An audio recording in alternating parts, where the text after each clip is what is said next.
Coming up on the HR Big Meat podcast. Their organic brilliance is what I call it. What are you naturally gifted in? What can you do with your eyes closed? What do people always call you for? What's one thing that your best friend absolutely will not do without you because you're the very best to do it?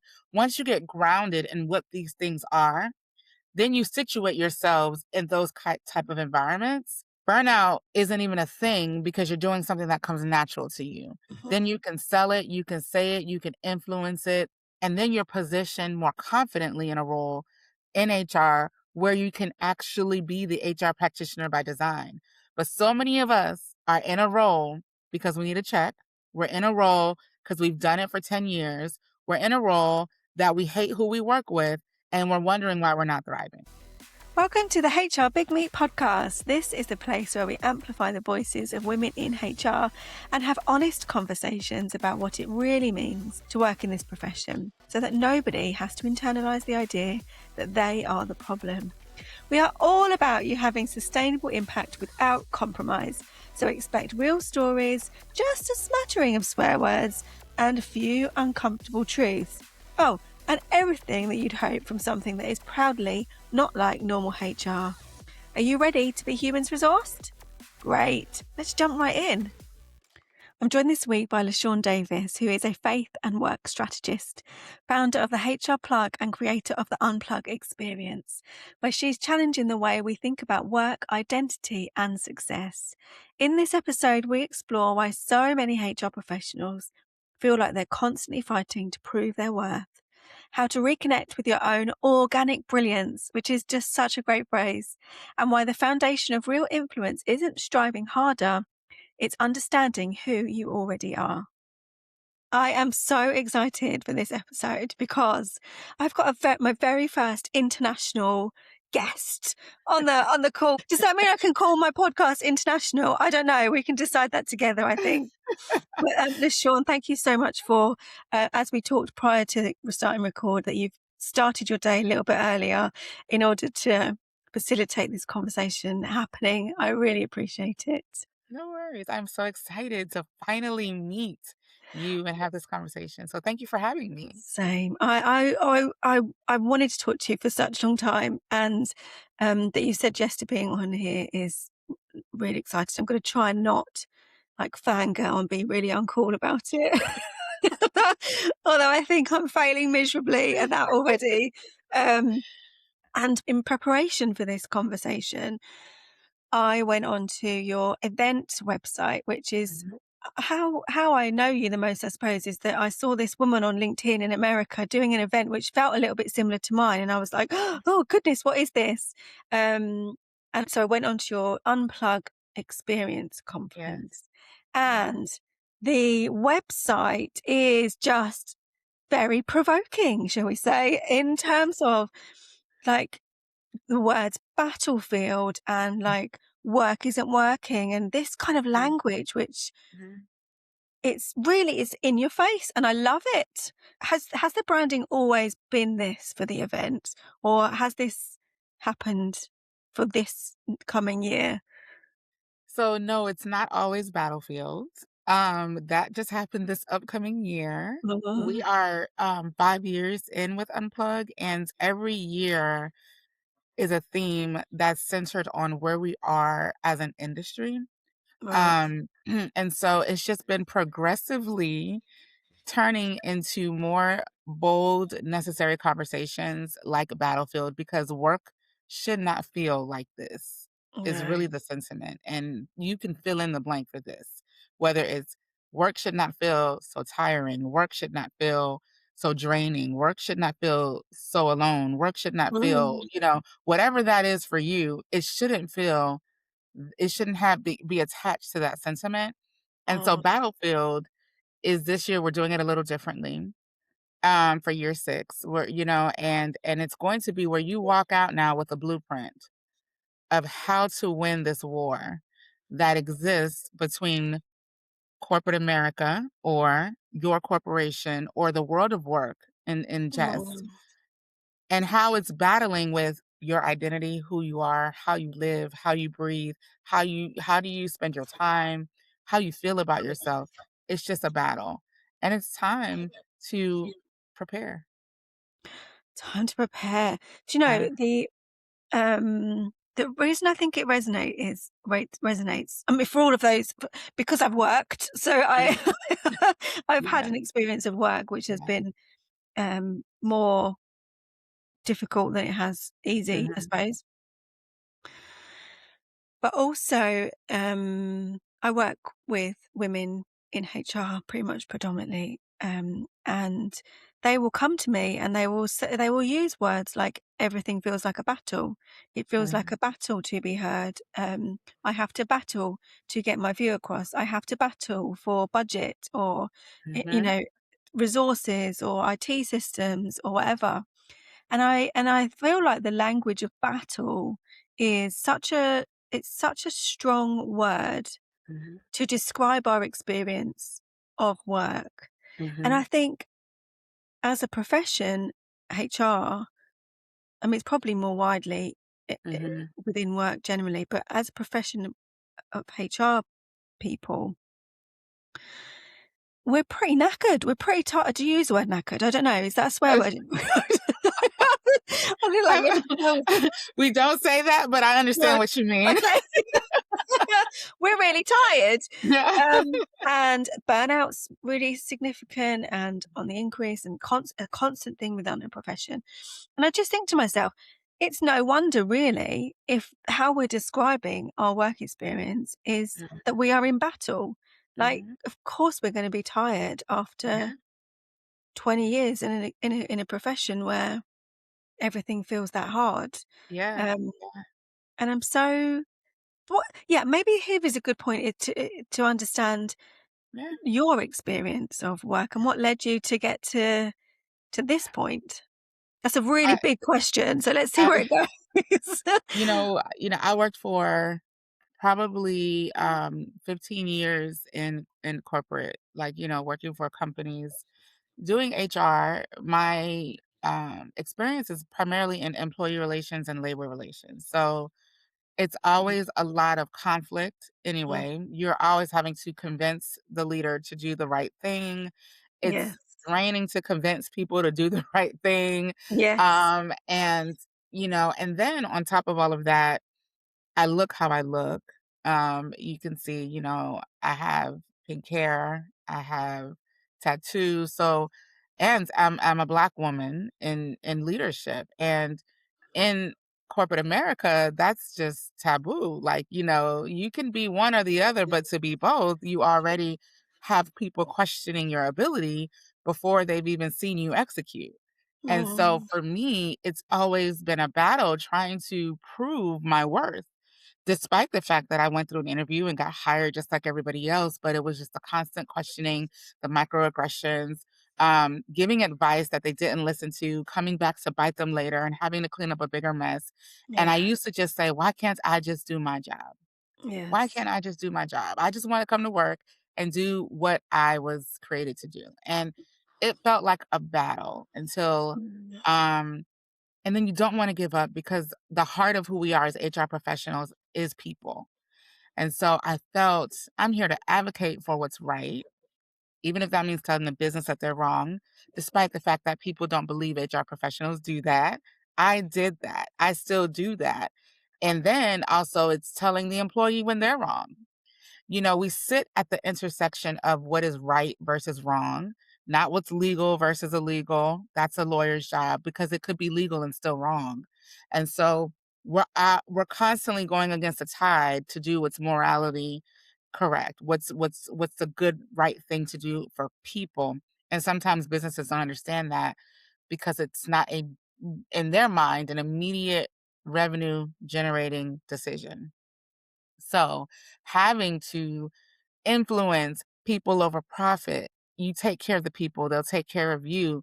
You have to invest for them to get that return. It can't be dictating orders and just expecting them to be robotic. I got tired. It got really tired. And then COVID came. And then we just got exhausted because on top of not doing anything like this ever before with COVID, right? We're now introducing new ways to care about people. when the traditional ways of caring about people was already challenging. And that's where Unplug was birthed. It was a place for everybody who was like me, who was trying to figure this out, to come into a space where we could figure it out together. Um, and it's just metamorphed since then. That people I feel need, and I love the way you said it earlier, a space for proper vulnerability and proper connection. And that's what Unplugged became. And now today, I think we're still in a battlefield. Um, and I don't think it's just the US in my mind. I think it's a global Yeah. issue, a global battlefield, because everyone is expected to do what's best for the business. Everybody's priority is getting a paycheck so that they can live. And everybody wants to just be able to live and pay, without wondering, will I have a job tomorrow? With Yeah. all these layoffs, all these cuts. So the battle has to stop being with you fighting that employer to help them see your value, to see your worth, so that you have job security. That's Mm. exerted energy in the wrong place. So Mm. Battlefield exists this year for 2027 to help you understand how to battle corporate America, which means how to survive. Yeah. And you cannot go to battle without conditioning. You cannot go to battle without a plan. You cannot go to battle without really understanding who your opponent is so you can strategize a solution to combat, to beat, to overcome their tactics. All of that takes time. And that's what we're going to do in Unplug. We're going to sit, it's going to be workshops. You're going to learn, we're going to walk through a battle plan, and you're going to walk out with not needing to rely on one employer for your sustainability anymore. Mm. Do you know, that's amazing. Um, as a concept, do you know what I'm feeling as you're talking though? Like, Mhm, it's sadness. mhm. It's sadness that COVID represented such an opportunity for the world to Yeah. do things differently, and we did for a little while do Mhm. things really differently. And um, And now we're it was reverting sad. back. Pardon? And now we're reverting backwards. Right? We're taking away the things that meant something to people, like hybrid work or remote Yeah, work, and now we're like, "No, you gotta come into the office," and no, like, why? yeah. It It's can't just be because I said so, and it's my company and I run it mm, the way I want, and that's what companies are saying. yeah. Mhm. That's and it's such a. It's like the old the old ways or the system is Yeah, clinging on so tightly to I don't know what it's comfortable with. mhm. Familiarity. We've always Yeah. done it like this. This is the way I want it. It's a loss of how I see it is that, the world of work has evolved. Yes. HR as an industry has to evolve, but the business wants the results of evolution without evolving. Yes. Yes. So we're stuck in the middle trying to bring you along to what the world of work requires today. But you're stuck at, well, we made millions doing it this way, so why do we need to change it? We're still gonna make Mhm. millions. And then you're not making millions, and then you're cutting people's jobs because you're not making millions. Mhm. And instead of looking at what do we need to do differently? There's just no sense of accountability for some of these companies. And the HR folks with the heart. Do y'all say folks? Do y'all say y'all? Is that so Southern? We only say y'all when we're taking the mickey out of Americans. I say y'all a lot. I'm from the South, so I thought about it. I'm like, oh, I say y'all. So, you know, um, it's just a matter of helping. They want to be helped, but they don't want to help us. And then so HR is in that middle space because we know the value of people and Mm. what changes and what innovative ideas and what exists if you just would ask, Yeah. if you would just listen and help them feel seen, valued, and heard. Because maybe the person doing the job knows just a little bit about how to get the results you're looking for because they're doing the Surely job. not. What do you mean? Just maybe. So it's a war. It's an internal war. I Mm, find for the professional, internal yeah, as in boundaries for myself, time with my family. Really, when am I off? Just because I yeah. go home, I'm not always off, right? And then there's a war of trying to take care of everybody else. Mm, And then there's the war of the reputation HR has, in the industry, in the business field. People don't value us a lot. It takes a special type of leader to see the value in HR, and there's not a lot of special type of leaders out there. no, So all of that is creating this battlefield, yes. and HR professionals feel alone. And we both understand they're Mm, not alone. They yes, just got to get connected properly. they do. Mhm, I really liked what you said about that we need to be leading people. That's something that I've been leaning into a lot more. I think HR, and you can tell me I think it's probably going to be similar based on how you're talking, but mhm, there's this notion that HR has to prove itself and that HR has to prove its value. So because we're, the fluffy stuff, oh, I can't bear that phrase, but the fluffy stuff can't be mhm, measured. mhm, Also, they say on like the P&L and in the mhm, financials that there's so much emphasis is placed upon that we have to prove ourselves all the time. And I mhm, really strongly believe that that means that we go into situations from a position of lack, that we are constantly going in and trying to be heard and do our work, but from a position of lesser than. mhm. And I'm really quite over that, to be honest. I'm like, let's not do that anymore. Yeah. Let's actually lead them because they're not doing a great job. Like this is the Mhm, whole reason I think we're doing the work that we do is that the outcomes of work mhm, aren't great for people at all. Like so far mhm, removed from great mhm, that surely we should now be actually leading, mhm. not just asking for a seat at the table, but actually leading Leading. that table and saying, actually, what's going on at this table isn't really working, guys. So can we do something, a Yeah. little bit differently?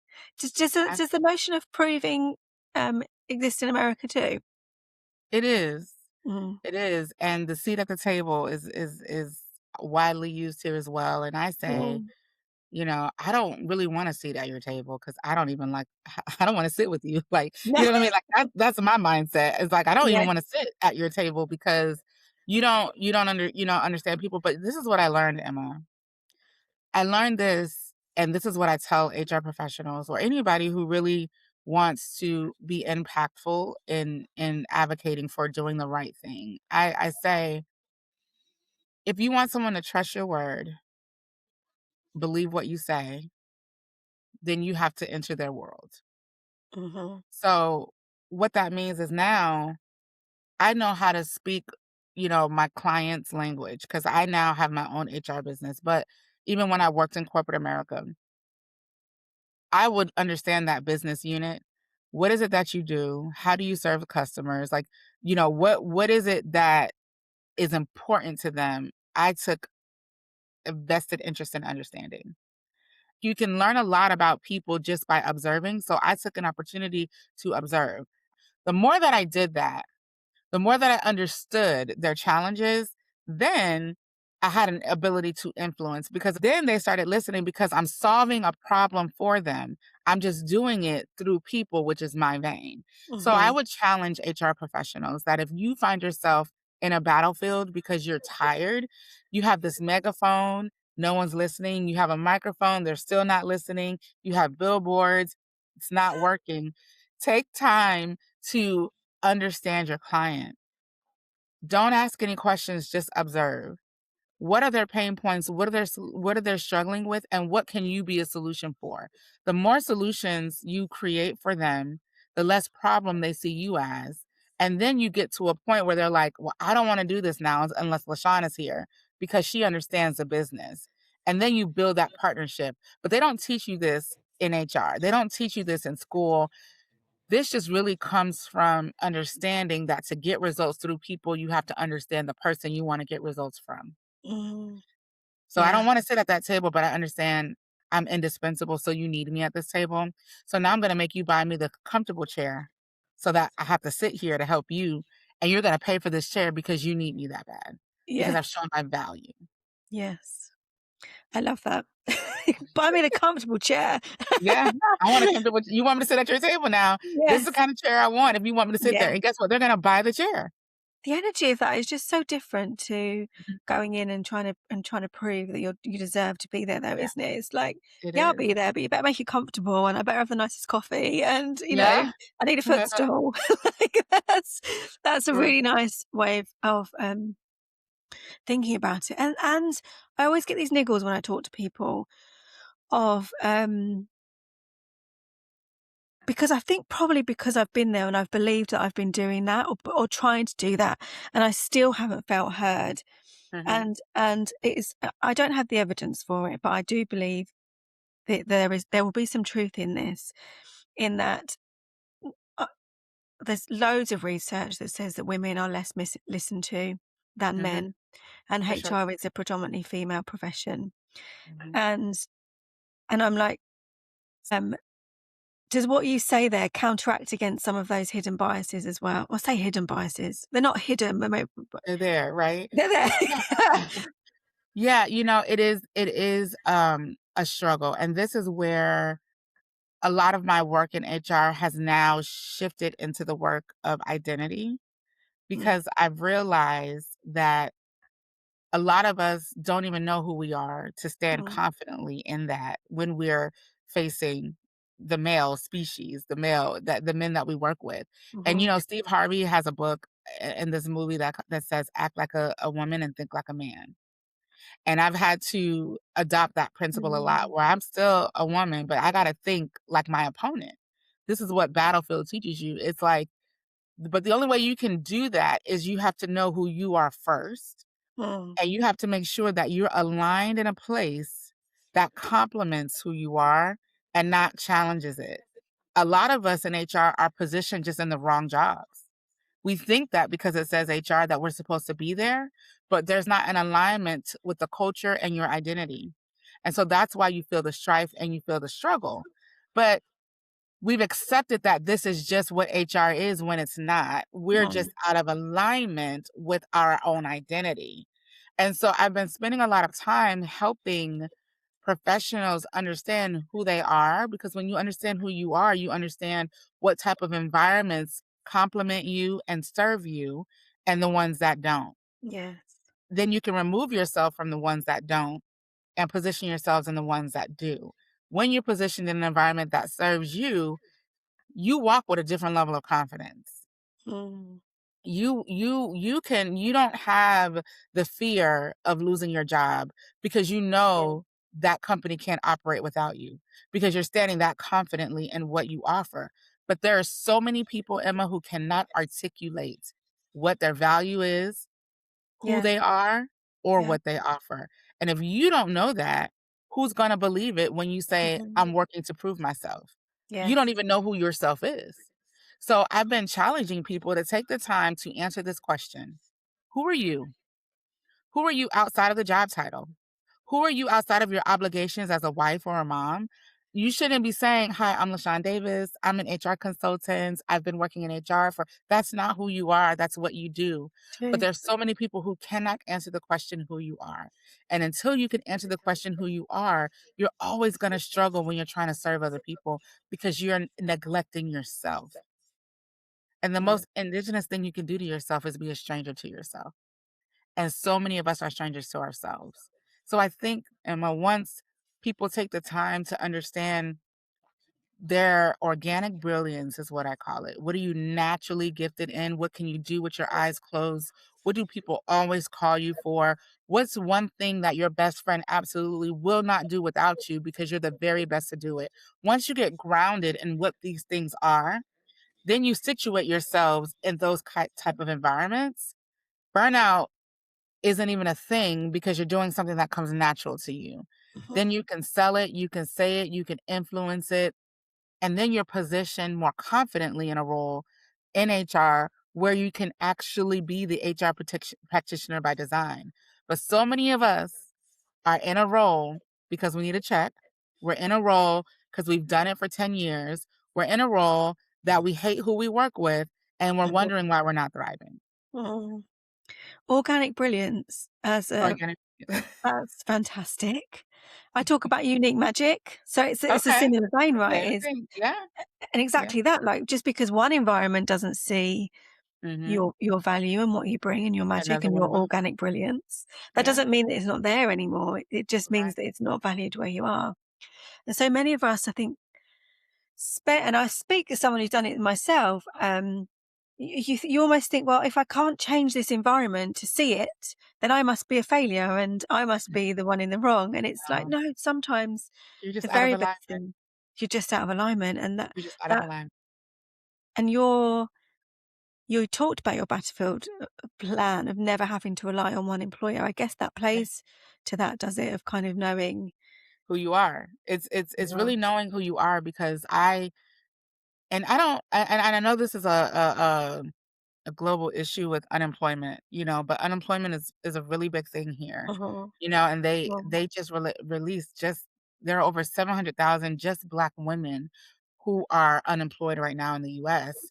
And a lot of them, as you scroll on LinkedIn, they have these GoFundMe's. They don't know how they're going to pay their bills. They're asking for, support donations to where it's so consuming everywhere you scroll. And so my heart breaks when I see that Mm. because we shouldn't be relying on one employer to sustain us. That's not our source. That's just a resource. The source is you and who is in you and what is in you and what you offer to the world. But we've become conditioned to believe that I'm supposed to work one job and I work this one job, I get a check and this is how I live. And that's not true. No. But when you know who you are, you know the things that you're good at, your opportunities will attract to you because people will see it. So we know what we're good at, but we don't show it. We don't want to go online. We don't want to go live. I'm talking to myself too. We don't think we look right. But there's a world waiting to see your expertise. And your expertise, it belongs to you. So the more you sit on it, the more people are struggling because they're waiting on your victorious story of how you overcame what you battled. That is what we're here for. That is our purpose. It's to serve, right? So Mm. who are you serving? Because if it's just that employer, you're out of alignment. You weren't created to serve that employer. You were created to serve people that are assigned to you. Your job and responsibility is to find them. Where are they? And serve them. And when you do, money, opportunities, jobs will attract to you. You don't have to chase them. I'm speaking from experience. But it all starts in knowing who you are, what you were created to do, how do you find your people, and it's all by just showing up authentically. Turn on that camera and tell me what you learned today. Turn on that camera and show me how you plant things in your garden to grow your own vegetables because you juice. Show me how you juice because I've been wanting to juice for so long. I can't keep up with the YouTube videos because I have questions that I want to ask someone. Yet you juice every morning and you're sitting on the answer for me and I'm over here struggling. Turn on your Mhm. camera and show me how you juice so that I can start asking you questions. And then I'm going to say, how much do you charge for an hour of your time until I can get this right? Because I'm willing to invest in my health because Mhm. I need to. But I would have known to make an offer to you if I didn't know that you juiced because you didn't show me, you didn't talk about it, you didn't tell me. We can't be afraid to show the world who we are. And that's my advice. I wanna stop there, like, it just we can't be afraid to show the world who we are. So many of us Yeah, are, right there, aren't we? we Because are. it's wrapped up in other people's expectations, and I can't say that because 'cause I'm HR and and that's none of that is who you are. None It's of it. coming down to who you are. That's, like, just fantastic. I feel Yeah. like this doesn't segue well, but I want to talk about it. I want to touch on it, um, because one of the reasons that I reached out to you last year, actually, I think it was last year, wasn't it? Well, Mhm. you showed us who you were in terms of the, event that you run, and you put a post essentially on the lines of, "I was standing on stage about to say that I wasn't gonna do this again." It was Mhm. along those lines, right? Yes. That Um, was my announcement. This is it. yeah. Yeah. not doing this And again. that I guess it segues a little bit in terms of clearly the event and everything that you're talking about feels really purposeful to you and it does play to your magic in the world. And yet I guess it's worth acknowledging, I suppose, that even if you are what was your phrase? It wasn't unique magic. What was your Oh, version of it? organic brilliance. Organic brilliance. Yeah, Even if you are playing to your organic brilliance, yeah, things can still be, like, hard. hard. Yeah, So, I guess if you're all right with us touching on it a little bit, like, what was yeah. it that got you to nearly say, "This isn't the thing anymore that I can do," and then what did you go through to actually realize, "No, I am gonna carry on, Yeah. creating this space?" Well, can I be honest? I'm gonna be Always. honest. What got me to the point to say this was 2 years ago, I stood up on the stage at year 3 of Unplug, and I got on the microphone, it was at the very end, and I said, "Hey, this is it. There will not be any more unplugs. I'm tired. There's a lot of work that goes into this, event. Companies don't wanna invest in supporting in sponsorships, because it's not teaching you something that they feel is going to help the business. They don't understand that helping you is helping the business. Yeah, I'm tired of trying to convince them of yeah, this, and then on top of that, I'm tired of trying to convince us that it's okay to invest in yourself. Like, yes, you bought a ticket for this event, and now you're telling me last minute, "Oh, I can't come because something came up at work." Why is work more important to you? So I felt like yeah, I wasn't getting anywhere with people in doing this because I'm still facing the same challenges. No one wants to support. People don't wanna buy tickets, or they wanna buy tickets and something comes up and they prioritize that over this, and it was just disheartening, and I was just mm, tired. I was just tired of fighting harder for people than they were fighting for themselves. themselves. Um, and it became exhausting. And so when I said that day at Unplugged, we have these microphones that are just in the aisle, and if at anytime you have a question, you just walk up to the mic. And so that way, no one gets missed, with leaving without something unanswered. So as I was talking, people started walking up to these microphones. And I'm just like, okay, they got questions about, what I was saying. So I said, okay, what's your question? And it became, you can't stop this. Like, you don't understand how much I needed this. So person after person started getting up and talking about the impact. And then there was this one person, and I'm a spiritual person. I believe in God. I have a very heavy spiritual life, and I don't impose my spiritual beliefs on anybody else, right? But I do talk about faith because people believe in who or what they want to believe in. Mhm. And so this lady Nicole, I talk about her all the time, and if she's listening or watching, she's probably smiling right now. Gets up into the microphone and she said, You cannot stop this because I found God at an HR conference and it changed my life. Things got better with my mom. I actually am working again. Like, this is the disconnect I needed in order to get back in the game. And after hearing the impact of these 5 people who came up to the mic, I knew in that moment I couldn't stop because in that moment I redefined what success meant. And success wasn't just throwing a great event or getting sponsors or even selling tickets. I'm okay if I have an event and only 15 tickets sell because those are 15 people I can impact. Mhm. And that's how I started looking at success. My level of impact, the number of people who can come to me and say, LaShawn, thank you for that. That's success to me because I realize that my life is not my own and that I'm here for those people that I told you are assigned to me. So I can't be selfish and sit on my gift when there are lives that are left to be impacted. So hearing what they were saying, and in that moment, I told God, I said, forgive me for being selfish. This is why I do this. People are still being impacted. And I didn't say it that day in the microphone, but I said it when I announced that we were going to do Unplugged 2025. And that next year, ticket sales doubled. Really? Ticket sales doubled. Wow. So I stopped making it about me and how I felt Mm. and what I think and what irritated me and what made me mad and what annoyed me. All those things still do, right?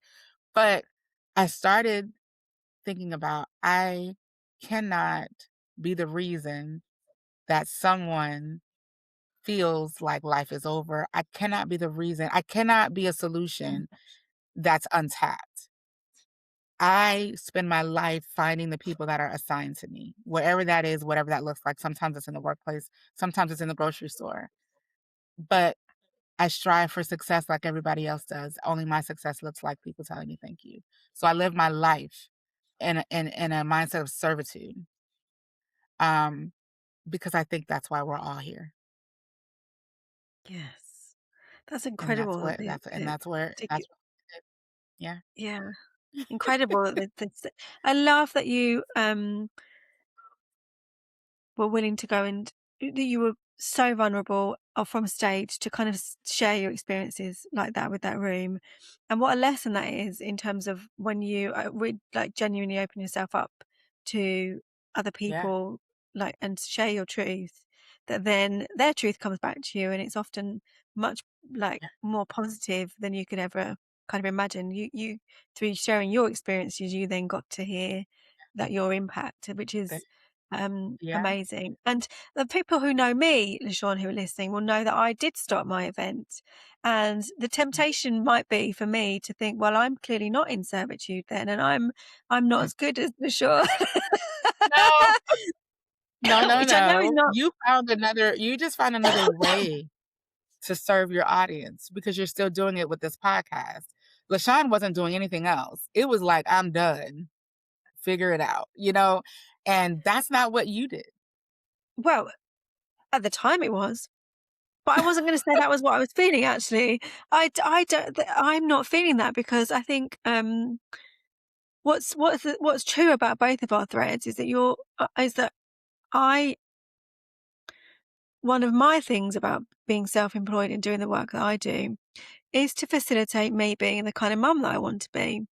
And Uh-huh. for me, at that time, stopping the HR Big Meet, it was because it was moving me out of alignment with who I Mhm. wanted to be in that area of my life. So, Mhm. like, I don't. What I love about that us two being on a call together is that we faced similar Yeah. like frustrations. We made completely different like decisions, Yeah. but for the right reasons for both of us. Right. Which I think is actually a really nice thing to think, because we could compare ourselves to each other and, oh, Emma's over there doing that and Sean's over there doing that and, oh, what, she's better than me and all that kind of stuff that we Yeah. normally buy into that narrative. But actually, there's Mhm. absolutely no need to do that, because your story is your story and my story is mine. And we Yeah. both acted out of alignment. And I think that's Yeah. actually really quite a nice thing.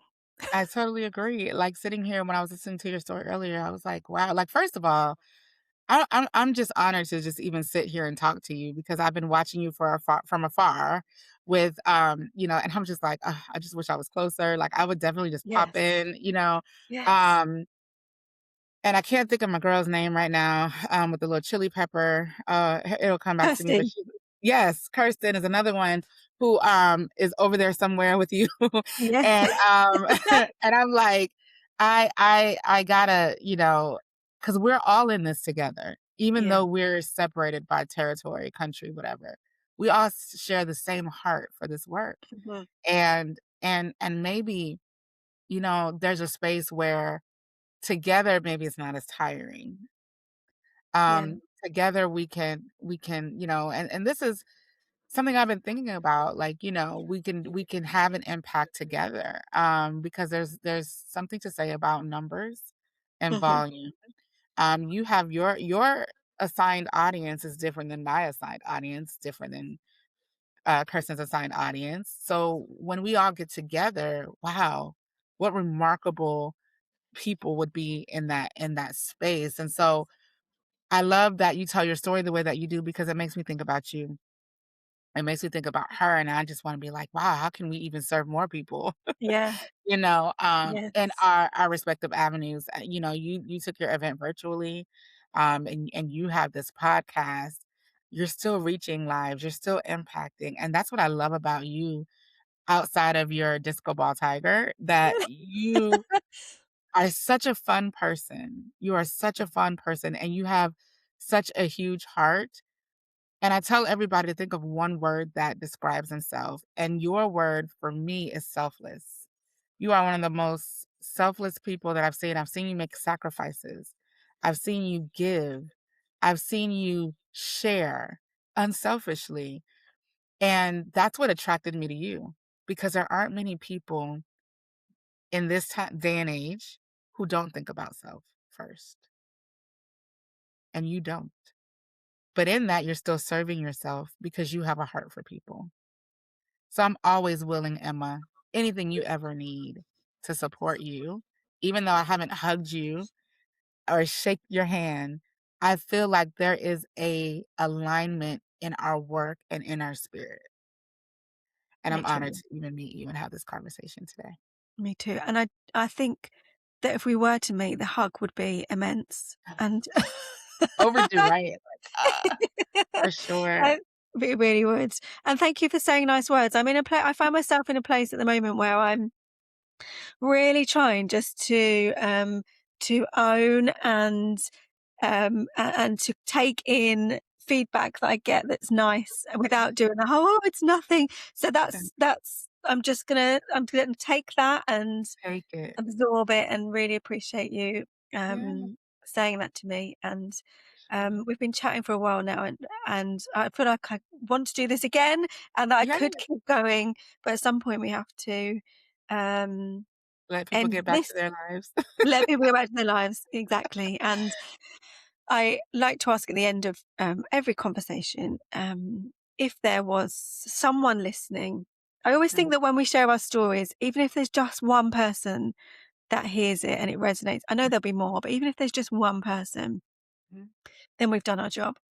And Yeah. if you could keep that one person in mind and think, is there something else that they would need to hear from you that would Mm. just round this all off or give them the extra boost to go and do whatever it is they needed to have their impact in the world? I heard this the other day, and I can't remember the young lady that said it, but I'm gonna share it. She said, a lot of people say, you're one in a million. And because you're one in a million, that should make you proud that there's, not another person in a million that's even remotely close to you. And she said, that's a lie. You're not one in a million. She was like, if you think about the process of, the sperm reaching the egg, there are 300 million sperm released. Mhm. And of that 300 million, the one that fertilized the egg that created you wasn't out of a million, it was out of 300 million. And out of all of that, you came out of that sperm and out of that egg to be you.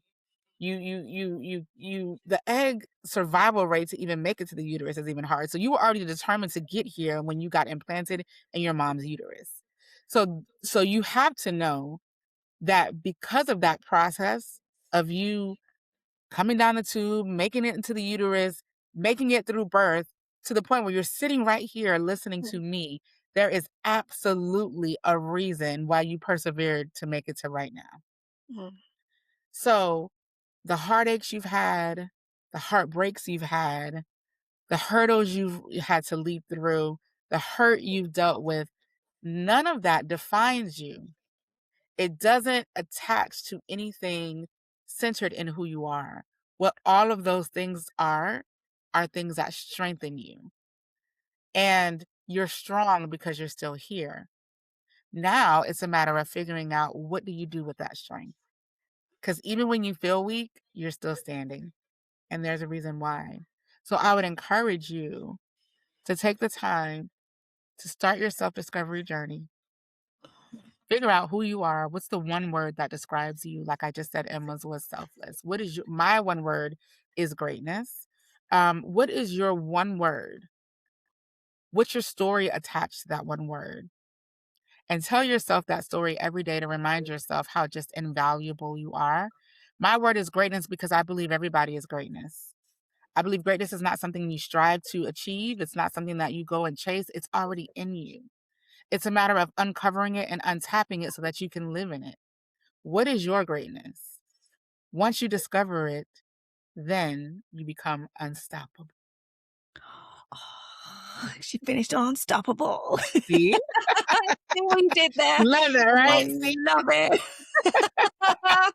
All right, thank you so much. This has been an Yeah, absolute pleasure. I'm so yeah. grateful for you sharing all your wisdom and definitely want to do it again and get that hug in at some point. Yes, for sure, for sure. We're gonna make it happen. I'm loving what you're doing. And I love the fact that you're over here in the US and you now have a global podcast. Congratulations. Yes. That's brilliant. Thank you so much. For sure. Thank you so much, Emma, and have an amazing day because you deserve it. Oh, and you.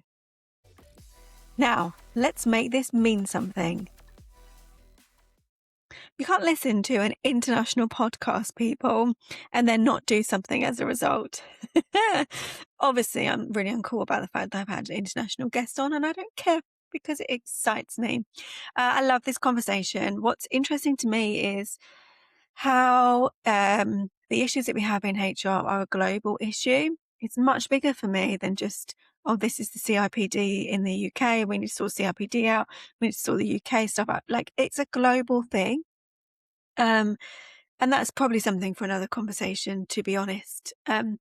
But whilst there are many things that stood out in this conversation to me, the one that I'm going to land on and invite you to reflect on is this notion that LaShawn talked about of not relying on one employer. Now, you could look at that as from the perspective of like one salary income. So you could diversify your income and have different income streams. The way I'm going to talk about it, though, is not relying on your job or one employer to fulfill your purpose bucket, your fulfillment bucket, your reward bucket, your purpose bucket. Like, if we're really lucky and in an ideal world, the work that we do will fill all of those buckets. And that might be the thing that we always strive for is a role that fills as many of those buckets as they can do, or at least tops up a little bit of them. But where many of us find ourselves is in places where we don't feel that fulfillment or purpose. Don't feel like we're rewarded fairly for the work that we do. And yet we can't move on for whatever reason. So what I also see in some of my clients and some of the women that I work with is that despite knowing the place that we are at doesn't fulfill really any of those buckets at all, it feels like a battlefield, to refer to that brilliant branding that she's got for her event. Despite all of that, we still give all of our energy to it. So my invite to you, my question for you to reflect on is, if this place that I'm at, this job that I'm at doesn't fulfill purpose, reward, bucket, etc., then why am I giving so much energy to it? And where can I stop giving as much energy so that I can focus my attention elsewhere to bring myself purpose, fulfillment, joy, etc.? Give it a go. Let me know how you get on. If you have enjoyed this episode, can I ask you a favour? Please, could you interact, leave a review, share it with your friends, do whatever you can to help get this in front of other women in HR who might need to hear the stories that we're sharing. Thank you. I appreciate you.